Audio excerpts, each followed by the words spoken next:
Alors, rebonjour à toutes et à tous. Donc, nous sommes sur le plateau des conférences Végétalis. Et comment continuer à produire et à protéger mes cultures à horizon 2030 ?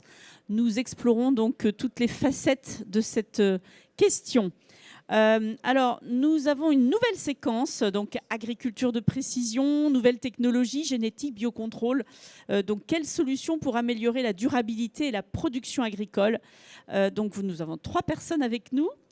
3 hommes, c'est ce que je disais tout à l'heure. Nous avions des femmes juste avant. Mais alors, Damien Labrouche, donc vous êtes conseiller CUMA 64. Bonjour. Bonjour. Baptiste Cuny, donc responsable innovation d'Euralis. Bonjour. Bonjour, vous avez des supporters, Il a son je fan vois. club. J'ai mon fan club. Exactement. J'attends les banderoles Et bientôt. donc, Vivien Dulot, donc, de Calbe. Bonjour. Bonjour. Alors, on va commencer par vous, Damien. Vous travaillez donc avec l'ensemble des CUMA du département, notamment sur la modulation de dose. Voilà, donc voilà. Est-ce que ça se développe ? Comment ça marche ? Est-ce que ça se développe ? Où on en est aujourd'hui ? Alors, la modulation donc, de je crois dose... que vous avez une présentation. Oui, c'est ça, voilà. très succinct, Ouais. puisqu'il faut quand même respecter un petit timing. On va pas on va pas s'écarter. La modulation, l'agriculture de précision, c'est une technologie qui existe aujourd'hui. Le but, c'est la bonne dose au bon endroit, au bon moment. On essaye c'est en couplant plusieurs moyens qu'on arrive à avoir des solutions plutôt efficaces. La géolocalisation, l'autoguidage, coupure de section, pulvérisation localisée. Donc les objectifs, on va parler de l'objectif sur lequel on communique le plus, c'est l'environnement, réduction des impacts environnementaux, c'est normal, moins d'intrants, moins de phyto, moins d'engrais de synthèse, l'agronomie, évidemment. Et bien sûr, l'objectif final, c'est l'économie, parce que personne ne travaille pour rien. C'est pas des associations 1900, hein, ça reste Bien sûr, il y a des travail. Investissements derrière aussi. Voilà. Oui. Est-ce que vous pouvez un peu chiffrer ces économies, On va y venir, D'accord.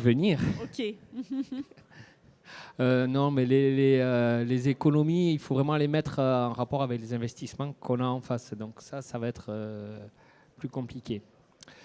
Donc déjà, l'autoguidage, on optimise les passages de tracteurs. Ça, c'est la première étape. Donc on va pouvoir éviter du recoupement, c'est-à-dire repasser au même endroit, puisqu'à l'œil humain, c'est compliqué d'être à 0 cm. Ce qu'on arrive à faire avec de l'autoguidage, on est à 1-2 cm de recoupement. Donc ça va être des économies d'échelle. Plus on va en faire, plus l'économie va exister de carburant, d'usure matérielle. Ensuite, la coupure de tronçons, c'est des choses qui vont exister sur de l'épandage de phyto et ou de l'épandage d'engrais. Alors, comme on voit sur la diapo, on évite de recouper un maximum les doses. Donc, au lieu de mettre 2 fois la dose, on va peut-être quand on recoupe, on va être à 10% de recoupement. Donc, c'est toujours ça d'économiser. La pulvérisation localisée. Alors, qu'est-ce que c'est la pulvérisation localisée ? Déjà, on parle de ça surtout pour du désherbage. Ça va être pulvérisé uniquement la plante qui gêne dans le champ. Plusieurs méthodes. Ça peut être en différé avec un passage de drone et après une application. Le drone va repérer par géolocalisation les plantes ciblées et après on passe en application. En application localisée, donc localisée, pas voilà. sur l'ensemble de la surface. surface. Non, pas sur l'ensemble de la parcelle, uniquement sur quelques centimètres carrés qui correspondent à la plante. C'est pas le plus courant. Ou une application en temps réel, c'est-à-dire que les pulvérisateurs qui font peur à tout le monde, il y a des capteurs dessus qui vont localiser en avant des plantes dites adventices ou qui sont hors rang ou c'est par photo, donc ça va reconnaître que c'est pas la culture et ça va pulvériser. Alors je vais exagérer un peu, mais ça va être 1 mètre carré ou plus petit que ça même, mais vraiment sur les plantes. Donc des économies de phyto, des économies vraiment très importantes, puisque là, ça va être 80% d'économie. Mais une technologie comme ça coûte excessivement cher. Pour l'instant, ce n'est pas accessible au commun des mortels. Oui, même dans des CUMA ou dans des ETA. La pulvérisation localisée, honnêtement, même en CUMA, c'est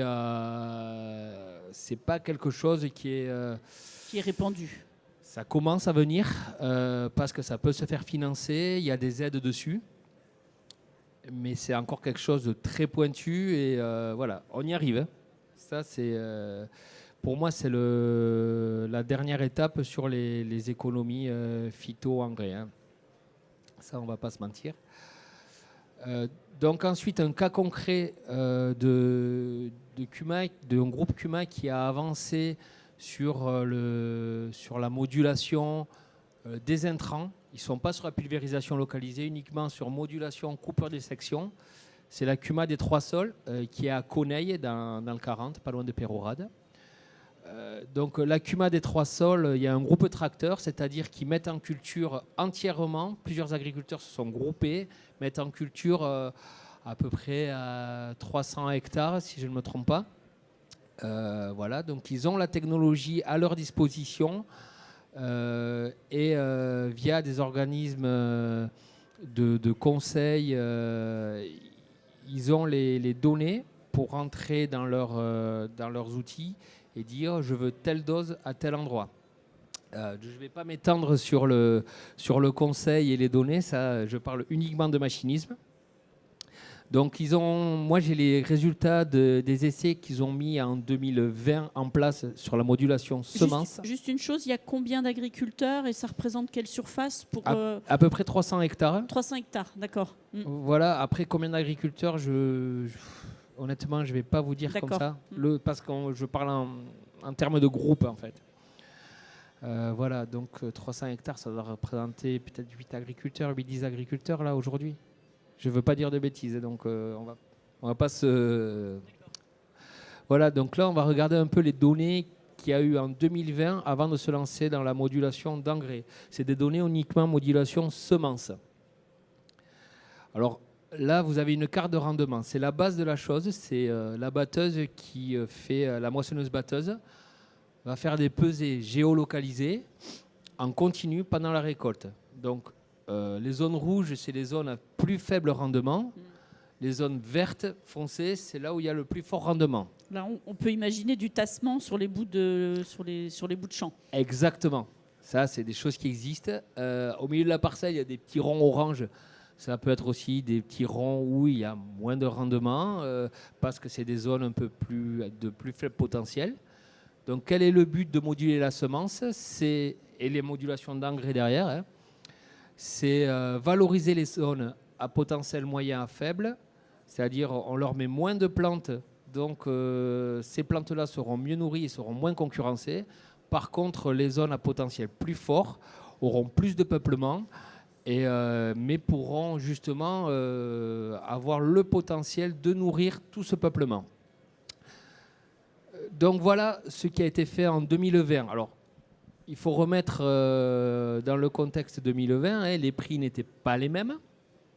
Les rendements étaient plutôt bons sur la zone. Donc, zone modulée, zone non modulée. La moyenne de densité sur la zone modulée, vous voyez, 90 000 graines hectares contre 83 000 en zone non modulée.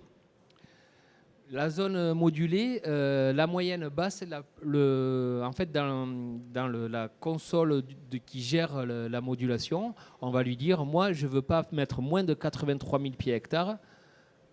Par contre, après, on met un pourcentage de densité maxi. Voilà, donc vous voyez, la densité maxi sur les bonnes zones, c'était 92 000 pieds hectares. Donc, les rendements, qu'est-ce que ça a donné ?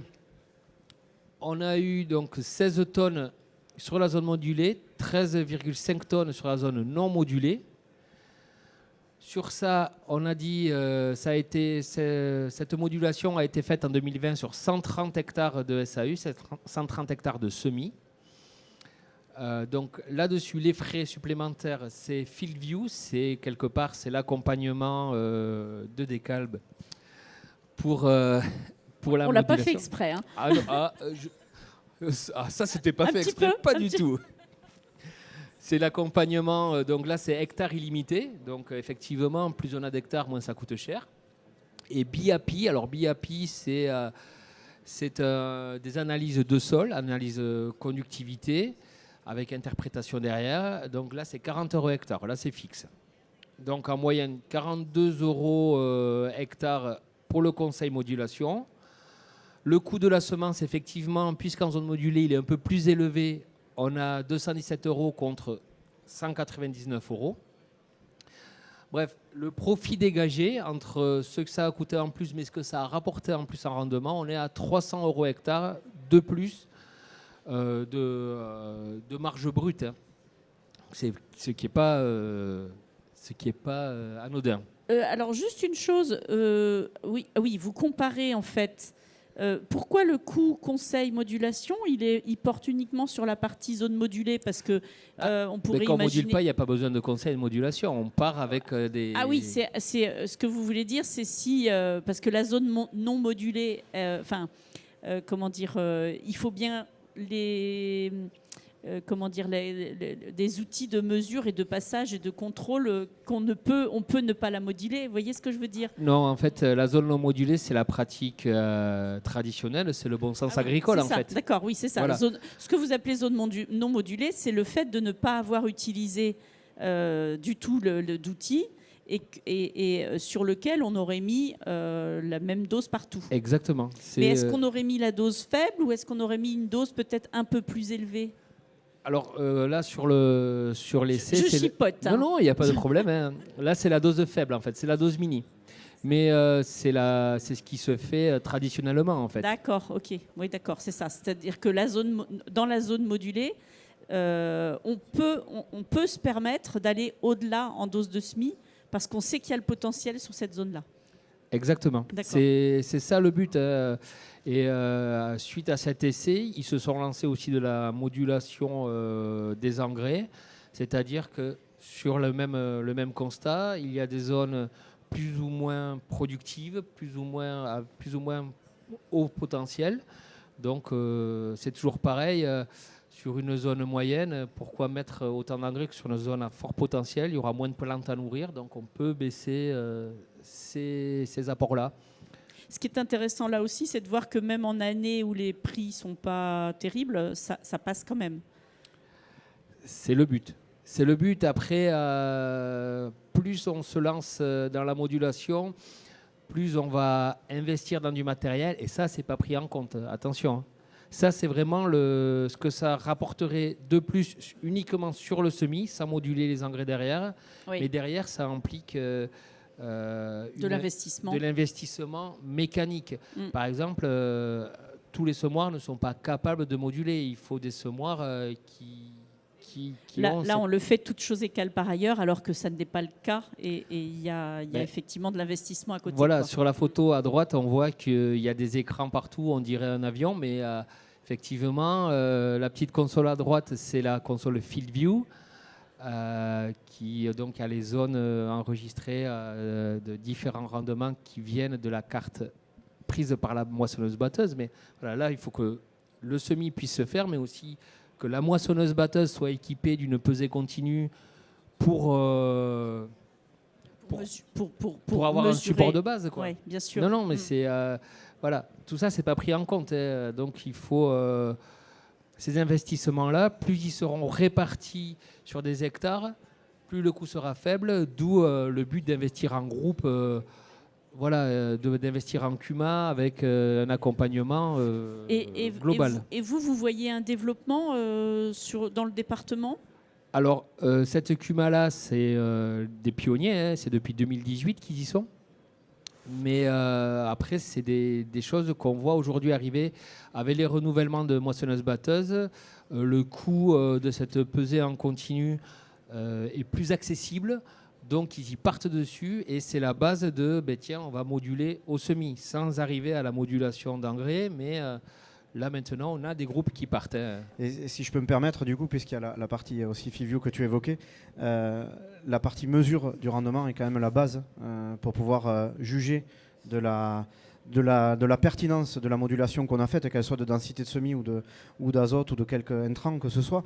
Et c'est vrai qu'on part de là pour pouvoir après travailler. Mais là aussi, on n'en a pas trop parlé, mais il y a la partie BIAPI qui est la partie analyse de sol. On travaille aussi en partenariat et avec cette partie BIAPI qui peut être intégrée aussi dans tous les outils, qui permet d'affiner et de bien comprendre le contexte sol de la parcelle et qui derrière sont autant d'informations, de couches d'informations. En fait, c'est ce qu'il faut lire au travers de ça. Ça rajoute en fait une précision, quoi. Ça rajoute une décision. Et après, effectivement, là où c'est plus complexe et que ça arrive petit à petit, c'est le parc d'équipement matériel on y va progressivement parce que on renouvelle pas spécifiquement un semoir que pour ça. Par contre, je pense que la question, elle est quand on renouvelle. La question vaut la peine d'être posée. Est-ce qu'on ne prend pas des options et sur la moissonneuse-batteuse et sur les semoirs quand on se lance dans ces démarches? Mais effectivement, après, c'est intéressant de voir qu'on peut agir à tous les niveaux, y compris sur la connaissance du sol. Et ça, il y a des experts pour ça. Et notamment, là, on voit BIAPI qui est venu vraiment en appui aussi pour créer la cartographie de modulation et qui aide quand même énormément à lire la parcelle. Parce qu'en fait, tout le travail agronomique, il est là. C'est de comprendre où sont sur quel levier on peut jouer en fait sur la parcelle et lesquels on va activer pour pouvoir ou déplafonner le rendement ou agir de manière économique sur la parcelle. Mais effectivement, là, je te rejoins totalement. Il y a encore du chemin pour équiper le parc matériel, mais on voit des gains. Ouais, je sais. D'accord. Ok, merci. Alors vous avez, c'est bon, voilà. On va passer donc à Baptiste Cuny parce que justement. Tout ça, vous le mettez en œuvre en fait avec les agriculteurs de la coopérative. C'est ça. Donc peut-être présentez-vous d'abord et puis expliquez un peu comment vous travaillez parce le temps que la technique se mette en route. Donc bonjour à tous. C'est ça. Baptiste Cuny, moi je suis responsable de l'innovation et de l'expertise agronomique chez Euralis au pôle agricole. Depuis quelques années déjà, avec un passé effectivement d'expertise agronomique et de réflexion sur comment on peut optimiser les systèmes de culture, comment on peut amener aujourd'hui ce qu'on appelle agriculture de précision, c'est le sujet de nos échanges. Agriculture de précision, on a attaqué cette table ronde avec le bout du bout de l'agriculture de précision, c'est la modulation intraparcellaire, qui est pourtant dans la réflexion des choses que les agriculteurs connaissent. C'est juste se dire que la parcelle, elle n'est peut-être pas uniforme, elle n'est peut-être pas aussi plate que ce qu'on peut trouver dans certaines plaines plutôt du nord. Il y a quelques zones ici sableuses qui sont plutôt plates, mais on a quand même d'énormes différences intraparcellaires. Et encore, elles ont puisque des variations. Du coup, il y a de l'intérêt et elles ont des variations plutôt dans le sous-sol qu'en surface. Mais l'agriculture de précision, nous, chez Euralis, en tout cas, on la travaille depuis quelques années autour d'une réflexion qui n'est pas forcément d'aller toujours jusqu'à la modulation, mais on le prend par étapes et l'objectif, c'est vraiment d'optimiser ce système. Et de l'optimiser tant par la technique, l'agroéquipement, mais aussi par les outils d'aide à la décision aujourd'hui et les nouvelles technologies qui arrivent. Et un aspect aussi qu'on a effectivement peut-être mis un peu de côté. J'ai du mal à dire qu'on ne pensait pas au sol avant. Je suis un peu jeune pour en parler, mais effectivement, on a eu des solutions qui étaient un peu miraculeuses et qui permettaient de ne pas forcément regarder totalement le sol, mais je pense que tout le monde le regardait. Et aujourd'hui, on revient à cet aspect régénération des sols. Et donc, on travaille cette agriculture de précision et régénératrice, nous, à 360 degrés chez Euralis, avec un service qu'on nomme Optiag. Pour ceux qui veulent aller voir sur le stand, on a des petits goodies et puis on peut vous faire des démos. Mais nous, Optiag, c'est un triptyque qui est essentiel dans l'optimisation du système. Puis ça reviendra sur les échanges qu'il y a eu. C'est d'abord un diagnostic de ce sol, de la fertilité de ce sol, à différents niveaux, par différents outils. Donc là, déjà, il y a de l'innovation aussi à l'intérieur. On parlait beaucoup d'analyse de sol, on parle du bon sens paysan, de la connaissance des parcelles. On se rend compte qu'effectivement, connaître ces parcelles, c'est pas si simple que ça. Alors, soit on a 3 générations derrière nous, on les connaît bien, mais des fois, quand on creuse un peu, la génération, dans les années 80, on a remembré, on a repris une parcelle, le voisin, il a arrêté. Donc on a et Papy, il a fait des labours un peu profonds qui ont... Des labours un peu profonds, des semelles. prairies des années passées, des apports de fumier, de lisier, parce qu'avant on avait beaucoup d'animaux et qu'aujourd'hui on en a un peu moins. Il y a eu des scories potassiques, enfin des historiques, on en a tout un tas et on a oublié des fois un peu ça. Et puis on les retrouve quand on regarde des images un peu aériennes, on se rend compte que les haies, elles sont toujours là, même si elles ont été enlevées, les fossés ils ont été comblés. On a des fois enfoui tous les arbres qu'il y avait au sol. Donc il y a un énorme travail sur les diagnostics. Donc nous on amène des diagnostics à différents niveaux, de l'analyse de sol, désolé pour ceux qui font des analyses basiques, on va dire physico-chimiques et granulos, jusqu'à aujourd'hui des profils culturaux, des tests bêches. Donc nous, notre spécialité, c'est quand même d'aller creuser aussi avec l'agriculteur, donc faire des profils culturaux. Certains appellent ça des trous facilement, mais c'est pas tout à fait des trous, parce qu'on vient expertiser ce qu'il y a derrière, se rendre compte qu'effectivement, il y a des tassements historiques, des semelles de labour, des engins aujourd'hui lourds, et puis la climato. Aujourd'hui, je pense que dans les tables rondes d'hier ou de ce matin, on parle de changement climatique. On a des événements intenses qui viennent aussi déstructurer nos sols et qu'il faut reprendre. Donc c'est bien de le réouvrir. Et puis on va jusqu'à la modulation. Donc la modulation, c'est les fameux diagnostics. Alors on a parlé BIAPI, nous on travaille avec d'autres choses, des scanners de sol avec un autre partenaire qui s'appelle Precifield et qui vient aujourd'hui avec des outils de conductivité mesurer vraiment précisément les différentes zones du sol. Donc ça, via cette fertilité, on est capable d'en définir des cartes de sol, des cartes de potentiel, de reposer la question, c'est quoi le potentiel d'une parcelle ? Est-ce que c'est la moyenne des 20 dernières années ou est-ce que finalement j'ai un potentiel plus important ? C'est ce qu'on travaille sur la modulation, mais pas que, aussi sur l'irrigation, la fertilité, etc. Et nous, du semis jusqu'à la récolte. Ça, j'imagine que les agriculteurs, ça doit être, ils doivent découvrir des choses, ça doit être super intéressant de travailler là-dessus. Oui, on espère. En tout cas, ça s'anime. On va le dire comme ça. Aujourd'hui, il y a quand même des enjeux. C'est l'approche économique. Et tout ça, il y a deux choses. C'est très technologique, très agronomique, mais on bouscule les systèmes. Bousculer un système, ça ne se fait pas en un jour. Surtout quand on a des difficultés économiques, le climat ne nous aide pas et que du coup, on a une trésorerie qui est à maintenir. Et qu'est-ce qu'on fait ? Dans quoi on met finalement notre innovation en tant qu'agriculteur ? Tout le monde ne se jette pas sur l'innovation au sens agronomique ou innovation, mais déjà je sécurise ma ferme et je ne reviens pas sur les discours politiques, techniques ou de nos responsables où on se bat tous les jours pour de la valeur ajoutée, j'en parle juste après. Et autre chose, c'est être accompagné pour ça. Donc nous, il y a la brique effectivement diagnostic de fertilité, vous voyez tout ce qu'on peut faire avec des partenaires, mais c'est un accompagnement et nous on travaille cet accompagnement en 3 temps. Un diagnostic, un accompagnement début de saison, un suivi en saison et un bilan. Pourquoi ? Pour faire des plans d'amélioration sur les fermes, parce que c'est ça qu'on essaye d'avoir. C'est pas juste venir faire un diagnostic et on s'arrête là. C'est aussi que l'agriculteur il progresse parce qu'on n'a pas toujours des bonnes solutions et on n'a plus les solutions d'avant où j'ai un produit, ça marche. Voilà. On a des super produits, effectivement, des nouvelles semences, des nouveaux produits, des nouveaux agroéquipements, mais tout ça, ça a besoin de réglage. Voilà. Donc on vient accompagner ça et puis avec des outils de la décision, nous aujourd'hui on travaille, comme je disais, du semis à la récolte, pilotage d'irrigation, des couverts végétaux à partir d'images satellitaires avec des partenaires, la modulation, la fertilité d'azote. On est capable aujourd'hui nous d'adresser la totalité et c'est ça qu'on essaye d'amener dans notre agriculture de précision. Et comment ça s'intègre dans les filières avec lesquelles vous travaillez ? Oui. Avant de parler des filières, un petit mot sur les innovations en cours étant parlé. Du semis à la récolte, ce qui nous manquait effectivement, c'est aussi la partie pulvérisation.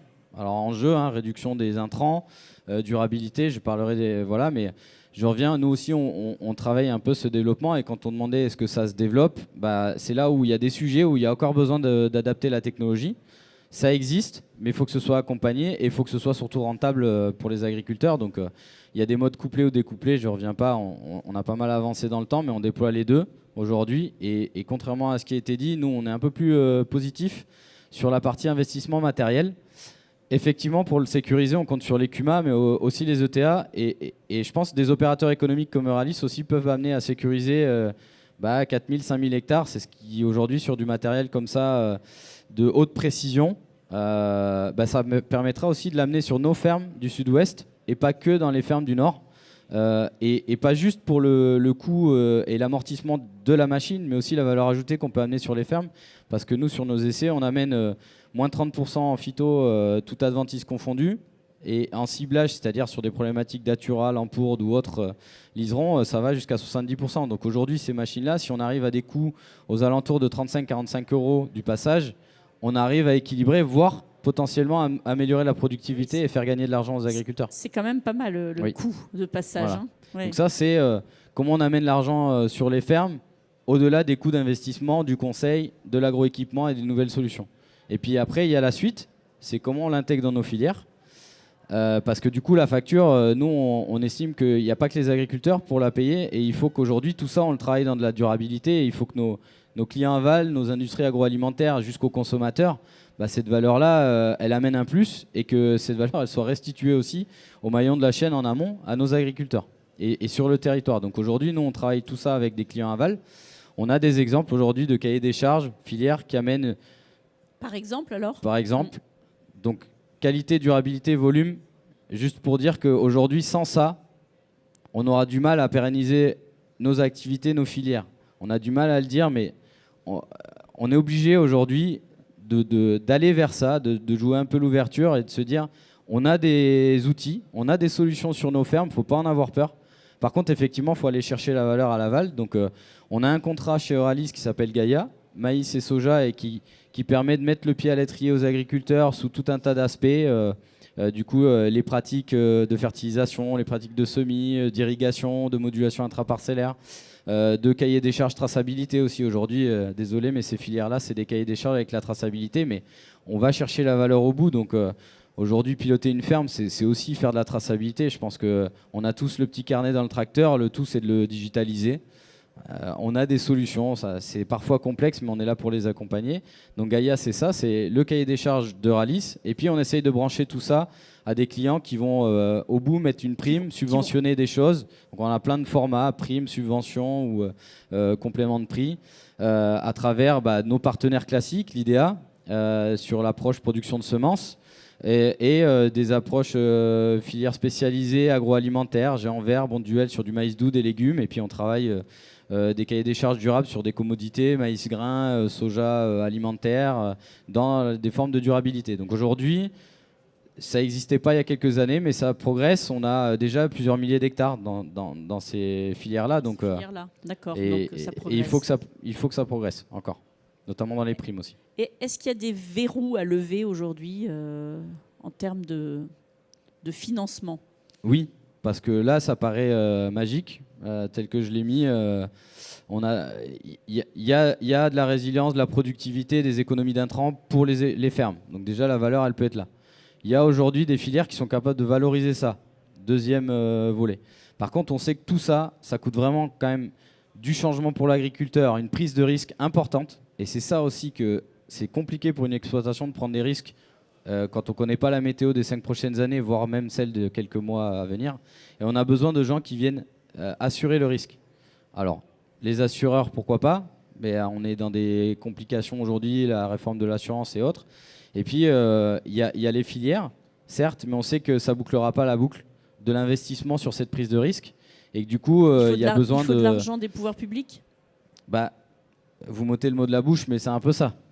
Et aujourd'hui, le triptyque qu'on défend chez Euralis, c'est ça, c'est d'avoir aussi des politiques publiques qui s'engagent, et qui s'engagent pas juste en faisant des réunions ou des plans d'action, mais vraiment d'essayer de mettre en place des démonstrateurs. Et du coup, on a été lauréat, on est très ravis d'être lauréat d'un démonstrateur territorial national, l'AMI, démonstrateur territoriaux des transitions agricoles et alimentaires, porté par la Banque des Territoires, qui est aussi dans les grands plans de France 2030, de tous les appels à projets que vous pouvez sortir, et sur lequel, en partenariat avec le département, ici, et l'AGLO, notamment, on a porté un projet avec d'autres partenaires, des partenaires scientifiques, académiques, des partenaires techniques avec les instituts techniques, et puis des partenaires aussi locaux, de montrer que c'est faisable, mais avec un nouveau modèle de valeur qui permet de boucler la boucle et de effectivement rapporter la valeur dans les fermes, sur tous les maillons de la chaîne, parce qu'il faut que les autres maillons aussi puissent continuer à pérenniser ces activités. Et puis nous, on croit à la valeur au territoire. Et donc, il faut que le territoire aussi puisse valoriser tout ce qu'on fait. Donc voilà, on est parti sur un projet là, de 5 ans pour montrer que c'est faisable. Oui, ça démarre maintenant. On a été lauréat. Maintenant, il y a une phase un peu de maturation. Et puis, on lancera à travers un réseau de fermes innovantes et pilotes pour commencer. Et puis l'idée, c'est de massifier. Et tout ça, l'enjeu, c'est les pionniers, il y en a. C'est comment on amène la valeur totale sur le territoire. C'est pas qu'avec des pionniers. Il faut qu'on convertisse 40, 50, 70% de nos fermes. On démontre l'intérêt, démontre la valeur pour étendre à un plus grand nombre d'agriculteurs. Et je finirai sur l'intérêt de ces démonstrateurs aussi, c'est de ne pas raisonner une seule solution, mais de combiner les solutions. Donc je fais la transition, mais on a besoin des autres acteurs et de dire, là je vous ai montré pas mal de technologies, mais les technologies elles seront au service des moyens agricoles et des pratiques agricoles, de l'agroéquipement et puis aussi des biosolutions, des nouveaux produits, parce qu'on a des produits d'agrofourniture aujourd'hui qui évoluent et puis on a besoin de partenaires pour toujours progresser, toujours être plus innovant et aller chercher de la performance quand même. La performance, c'est au centre de la rentabilité de nos activités. Très bien. Merci beaucoup. Et ben voilà, donc la transition est faite, effectivement. Vivien, peut-être pareil, présentez-vous. Alors moi, Vivien Dulot-Lastermière, donc moi je travaille chez Bayer. Donc Bayer, il y a bien sûr la marque de semences qui est connue sous le nom de Decalb. Et on a aussi une partie Crop Protection, donc avec les parties phyto. Donc je vais parler un peu de ces deux éléments en suivant. Et moi je fais partie du service technique et développement, et notamment spécialisé dans le maïs et dans la culture qui nous intéresse aussi un peu plus aujourd'hui vu le secteur. Oui. Et effectivement, je reprends la balle au vol de ce que disait Baptiste, parce que là, on a fait la chaîne des valeurs du machinisme en passant par le distributeur. Et là, moi, je vais vous parler un peu plus des semences et de la technologie. Mais effectivement, on a besoin de travailler, et ça, je peux qu'adhérer à ce que tu viens de dire, à travailler en collaboration sur tous ces éléments-là, parce que seul, on ne fera rien. Oui. Et surtout, notre vocation à nous aussi, c'est de pouvoir parler au plus grand nombre et pas juste d'être élitiste. On parlait tout à l'heure de la capacité des agriculteurs à investir. Effectivement, par rapport aux outils de modulation, je vais juste faire cet aparté-là, mais on a aussi, nous, un engagement pour faire en sorte que, par exemple, la bonne densité de semis soit attention, le micro, c'est bon, sauvé. Sauvé. T'as du réflexe. que la bonne densité de semis soit apportée à tout le monde et pas juste à l'élite qui peut avoir aujourd'hui ce type de semoir. Donc il y a un vrai travail, et on en discutait aussi avec Baptiste, de déjà positionner la bonne densité au bon endroit, même pour les gens qui n'ont pas ces outils de modulation. Ça, c'est aussi le rôle du semencier qui est relié par la coopérative en suivant. Mais effectivement, ça fait plus d'une dizaine d'années, nous, chez Bayer, qu'on travaille à pouvoir aller à l'étape d'après et à pouvoir justement aller répondre, y compris aux enjeux les plus technologiques du moment. Voilà. Mais du coup, moi, je vais revenir un peu plus en amont, du coup, parce que si on veut faire exprimer de manière exponentielle, et ça a été exprimé aussi tout à l'heure, c'est en ajoutant toutes les briques, mais en optimisant aussi toutes les briques, qu'à la fin, quand on fait l'addition ou la multiplication, le revenu pour l'agriculteur, il est là. Et pour ça, il faut... moi, je vais reparler de la base aujourd'hui, de la partie semence. Et alors, j'ai mis un gros mot, j'ai mis l'intelligence artificielle. Oui, c'était la question, on en a pas mal discuté ensemble. C'est justement, et ça a été abordé tout à l'heure avec Kit Rieder, rapidement aussi, de Syngenta. C'est effectivement comment l'intelligence artificielle entre dans vos métiers. Et à la fois dans la sélection, enfin au niveau de la sélection notamment. Mais alors c'est pour ça que j'ai dit c'est un gros mot, mais faut pas avoir peur parce qu'en fait ça s'est construit. Ça s'est construit depuis plusieurs années et aujourd'hui c'est effectif. Faut juste être conscient que c'est pas une alternative, c'est nos groupes ils sont déjà dedans depuis quelques temps déjà et on est déjà en train d'avancer de manière très concrète. Et pourquoi je dis qu'il faut pas non plus avoir peur, c'est que c'est un chemin qui s'est construit, c'est ce que j'ai essayé de montrer sur cette diapositive, c'est que alors là je vous parle breeding, c'est la partie sélection. Je suis désolé, il y a des termes anglophones dans ma présentation. Mais juste pour bien comprendre qu'il y a eu plusieurs étapes. Fin des années 90, le but était vraiment en tout cas dans notre groupe, d'avoir le maximum de croisements génétiques et de diversité génétique. Donc on a généré beaucoup de données au niveau de la sélection. On a eu une étape sur les années 2000, jusque dans les années 2010, où on a essayé d'avoir de la précision, parce qu'on avait beaucoup de données, c'était bien, mais on a essayé d'être plus précis dans la masse de données qu'on avait.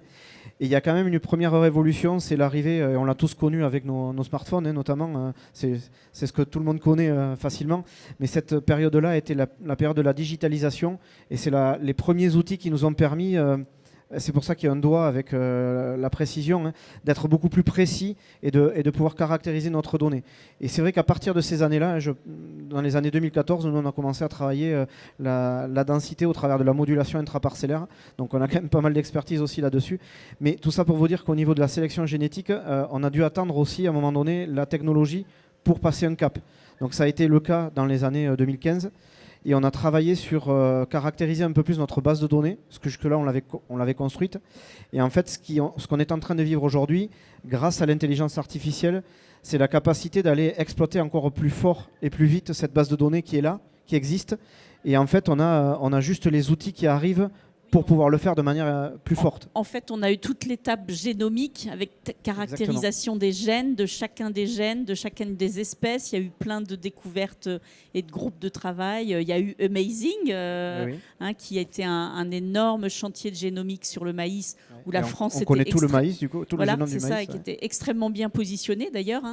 Et donc maintenant, c'est tout ça qui est exploité à fond. Maintenant, on est à la phase d'exploitation et j'allais dire, sans oser être trop... On va passer la seconde, quoi. On va passer clairement la seconde sur la capacité qu'on aura à produire du flux génétique et pour pouvoir nourrir toutes ces technologies. Hein. Encore une fois, il y a une logique, c'est pas le faire pour le faire, ça sert à rien. Il faut que derrière l'agriculteur y ait un intérêt et un retour sur investissement aussi derrière.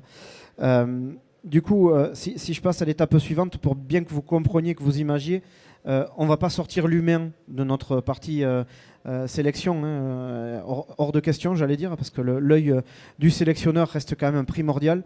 Par contre, on va avoir des outils d'aide à la décision. Vous en entendez beaucoup parler au niveau du monde agricole, hein, pour les prises de décision, pour les semis, pour les densités, pour voilà, la météo, etc.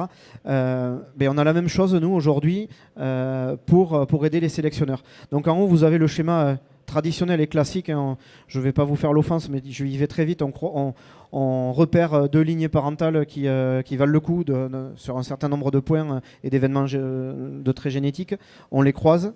Et on a des enfants, donc bien sûr on ne croise pas que de parents, on fait plein de combinaisons. Et au champ, on a plein de parents. Et le travail du sélectionneur jusqu'à aujourd'hui était d'aller regarder, c'est pour ça qu'il y a un œil, d'aller regarder ces différents croisements et d'aller sélectionner les hybridations qui étaient les plus pertinentes. Et derrière, après plusieurs générations, on arrivait à sortir des hybrides commerciaux. Donc tout ça, ça prenait quand même pas mal de temps. Il y avait beaucoup de poids aussi sur les épaules des sélectionneurs et on n'a qu'une seule année climato. Alors on fait un peu de contre-saison pour pouvoir nous aider à avancer un peu plus vite, mais quand il y a une année qui est passée, un semis qui est passé, si on le manque ou s'il y a des problèmes, mais c'est autant de temps de perdu, j'allais dire, sur la sélection. Donc la courbe, enfin la frise du dessous, c'est ce qui va se passer demain ou ce qui est en train de se passer déjà aujourd'hui. C'est l'apport de tous les outils d'intelligence artificielle qui vont vraiment être là pour aider le sélectionneur. Et on commence très en amont parce que vous voyez qu'on a décalé sur la partie besoin même. On a commencé à construire et à s'appuyer sur l'intelligence artificielle dès l'analyse des besoins du terrain. C'est-à-dire que là, ça vient des discussions avec les agriculteurs, avec les groupes comme Euralis, et avec lesquels on a des échanges quasi quotidiens pour comprendre les besoins aussi de demain, parce que là, on travaille aussi avec les services de Baptiste, avec ses collègues, pour anticiper, parce qu'il y a bien sûr le temps présent, mais moi, mon rôle avec tes équipes, Baptiste, c'est vraiment d'anticiper aussi le futur, et on est dans ces discussions-là, et on est capable aujourd'hui de bien comprendre quels seront les besoins de demain, y compris un petit peu de génétique variétale. Et là, vous voyez, il y a des outils qui vont permettre de trier et d'aller aider le sélectionneur à trier dans ce qu'on appelle le germplasme pour mieux sélectionner. Et vous voyez, donc on a repéré les caractéristiques, exactement, les caractères qui nous intéressent, tant au niveau de la résistance au stress hydrique, des maladies, etc.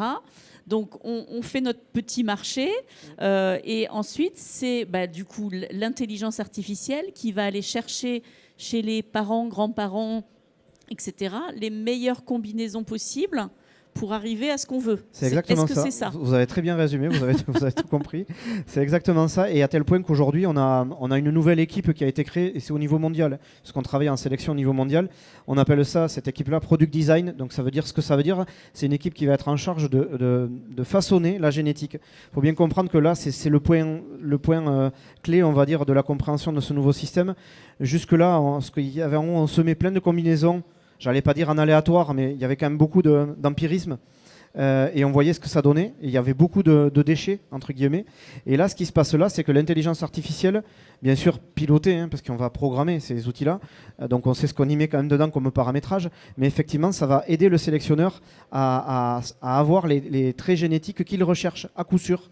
Et ça, combiné à plein d'autres technologies de la génomique qui sont autorisées encore actuellement, on va y revenir aussi peut-être après, mais ça aide le sélectionneur à prendre des décisions initiales, et ça pèse moins sur ses épaules. Du coup, il peut réduire, vous voyez, la taille de la parcelle a réduit, il peut réduire le nombre de croisements effectifs qu'il va faire au champ. Donc c'est autant d'économies, on parlait d'économie d'échelle, mais là aussi on en fait. Et le but, c'est pas non plus de faire exploser les coûts de production ou de création des variétés, parce qu'on ne peut pas se permettre aujourd'hui de dépenser trop, parce qu'après, il y a toute la chaîne de valeur qui est quand même là, et la rentabilité de l'agriculteur reste au centre pour nous aussi. Donc tous ces outils-là sont aussi pensés pour être optimisés et efficaces et efficients derrière pour toute la chaîne de valeur. Mais le nerf de la guerre, il est là, c'est qu'on passe, si je résume, de l'empirisme de la sélection à quelque chose de beaucoup plus ciblé, beaucoup plus précis, et qui aide encore une fois le sélectionneur. Mais là aussi, je vous tenais à rassurer, ça ne remplacera jamais la partie humaine, qui reste de toute manière maître dans la prise de décision, dans le paramétrage, et ensuite à la fin du process. Vous voyez que c'est là que le sélectionneur agit pour sélectionner de manière plus classique. On peut gagner combien de temps? Parce que là, c'est une question de temps aussi. Oui. Alors, il y a de l'espace, mais il y a du temps. Exactement. Alors je suis désolé, j'ai des diapositives qui sont en anglais parce que je n'ai pas pris le temps de les traduire. Je vais essayer de les résumer. Alors il y a beaucoup de points, mais effectivement le temps, si je réponds, c'est le dernier à droite. Hein. On estime aujourd'hui qu'on est capable d'accélérer de x10 à x15 la création génétique par rapport à ces nouveaux outils. Donc c'est le début de l'histoire. Hein. On commence à peine, mais on sait que dans les projections, on en est là. C'est considérable. Vous vous rendez pas compte, pour un sélectionneur, en fait, la variable qui est la plus compliquée, c'est le temps. Le sélectionneur se bat toujours contre le temps. Le gain génétique, en fait, est lié au temps. Plus on est capable d'accélérer le gain génétique en termes de timing, plus on va l'amener au marché, et plus ce gain va se traduire dans les parcelles. Et c'est ça qui fait il y a une équation, je ne l'ai pas présentée là, mais au niveau de la sélection, et le temps, elle est en partie soustraction, et ça pèse très lourd. Donc dès que tout ce qu'on va mettre en place qui va permettre de gagner du temps va peser énormément derrière sur la course au gain de productivité. Alors quand je mets la productivité, il n'y a pas que le rendement, il faut bien être clair. Quand je parlais de product design, c'est vraiment on intègre. Alors je ne vais pas vous dire qu'on va pouvoir faire sur mesure la variété qu'on voudra exactement dans les terres noires autour de Pau. Ça serait peut-être un peu surtout hasardeux. pour le maïs où il y a une sélection mondiale. Il y a quand même des contraintes autres. Mais en tous les cas, on va pouvoir beaucoup mieux designer les produits avec des vraies attentes très très ciblées. Puisqu'on connaît les gènes, ce que vous rappeliez tout à l'heure, on est capable de bien le cibler avec tout un tas aussi d'autres outils. Mais voilà, parce que là je vois des graines de soja où il y a eu du seed shipping, donc on prélève, vous voyez, il y a un petit trait dessus là, on a prélevé un bout de la graine. Ça, c'était une technologie qu'a inventé Monsanto à l'époque. C'est une manière non destructive de pouvoir analyser le génome de la graine. Donc on a fait le croisement des parents. Ça nous autorise à pouvoir savoir si on a les bons gènes et les bonnes caractéristiques dans la graine sans avoir à le semer. C'est-à-dire qu'après, là-dedans, toutes les graines qui ne sont pas avec le bon croisement qui nous va, on peut les détruire. Et celles qui vont bien, on les sème. Donc c'est toute une chaîne de valeur qu'on met en place. Il n'y a pas que ça. On avait déjà beaucoup d'outils en place. Mais honnêtement, cet apport de l'intelligence artificielle va nous faire vraiment passer un cap en termes de vitesse. Et là, vous le voyez, l'accuracy, c'est la précision. On va multiplier par 1000 le nombre d'environnements testables grâce à ça, puisqu'on va pouvoir aller avec beaucoup plus de parcelles, avec beaucoup moins de produits. Donc on va consacrer moins d'espace, on va dire, à de l'exploratoire. La sélection, ce qu'on disait là aussi, on va pouvoir intégrer plus de critères. Ça va bien en pair avec ce que je disais. On estime environ à 200 marqueurs supplémentaires qu'on va pouvoir analyser en routine. Et la diversité, là c'est le nombre de parents qu'on va pouvoir tester, c'est x1000 chaque année, c'est chaque génération, faut bien comprendre. Et c'est ça qui en fait donne le x10, x15 en termes de flux génétique et de renouvellement. Donc on vit vraiment à notre niveau une vraie révolution à ce niveau-là. C'est une vraie révolution de la sélection aujourd'hui. Et alors, il y a des techniques dont vous parlez qui ont déjà été mises en œuvre dans le secteur de la sélection animale. Parce que, en fait, la sélection animale, elle a ce problème-là depuis bien longtemps, c'est-à-dire qu'il faut attendre qu'un taureau ou une vache soit reproducteur pour pouvoir... Pour savoir si ça marche bien, voilà, si on a sélectionné le bon ou la bonne. Ouais. Exactement, donc c'est très long. Et eux, ils ont effectivement énormément travaillé sur cette génomique, en fait. Donc, est-ce que là, on est en train qu'on fait la sélection variétale, est en train de d'aller vers ce que fait la sélection animale. Oui, clairement. Parce qu'en fait, c'est deux mondes qui ne se côtoient pas tant que ça. Alors, plus qu'on ne le croit, c'est vrai qu'au niveau des sélectionneurs, il y a quand même une vraie communauté, et ça reste des généticiens, il y a quand même une vraie communauté entre eux, donc j'en fais pas partie, je suis pas moi-même sélectionneur, mais pour les côtoyer. Mais effectivement, je pense que là aussi, il faut savoir être intelligent dans ces contextes-là. Jusqu'à présent, il n'y avait pas ce besoin-là. Et ça fait 3-4 ans, effectivement, qu'on a pensé à regarder de ce côté, pour les raisons que vous avez évoquées. La partie génétique, en bovin notamment, avait fait beaucoup de travail là-dessus, avec ces approches-là, qui étaient déjà ciblées. Et juste pour l'illustration, on a réussi à recruter, il y a 4 ou 5 ans, un éminent chercheur qui est un Irlandais, qui travaille en Grande-Bretagne, qui au niveau même mondial est très reconnu à ce niveau-là, qui était dans la partie sélection bovine, et qui est venu... apporter sa pierre à l'édifice, à la révolution qu'on voulait enclencher. Et lui a vraiment construit en s'inspirant du modèle qu'il connaissait. Et effectivement, on retrouve beaucoup de similitudes avec la manière de sélectionner de la partie bovine. Et ça nous a permis aujourd'hui d'avoir ce plan-là et ces résultats-là d'ores et déjà. Super, c'est super intéressant. Donc vous disiez tout à l'heure, voilà, l'humain n'est pas retiré de... Certainement pas, heureusement. D'accord. Ça reste quand même clé. C'est nous qui prenons les décisions, c'est nous qui orientons, puisque, comme je le disais, l'équipe Product Design, elle est là pour designer les produits par rapport aux besoins de terrain. Je regarde Baptiste parce que c'est vraiment les échanges qu'on a, parce que nous, tout seuls, on ne fera rien. C'est les échanges qu'on a avec les agriculteurs et avec les services techniques comme Euralis qui nous permettent de savoir où il faut aller et où on oriente le cap. Donc, c'est vraiment une co-construction en filière. Et j'aimais bien ta conclusion aussi sur la filière, parce que je pense que plus que jamais, moi j'étais au congrès du maïs sur les 2 jours, on sent bien qu'il va falloir qu'on agisse en filière en France si on a envie de rester solide et compétitif, parce que c'est plus que jamais vrai vu le contexte mondial. Et là on est dans l'illustration absolue de ces points-là.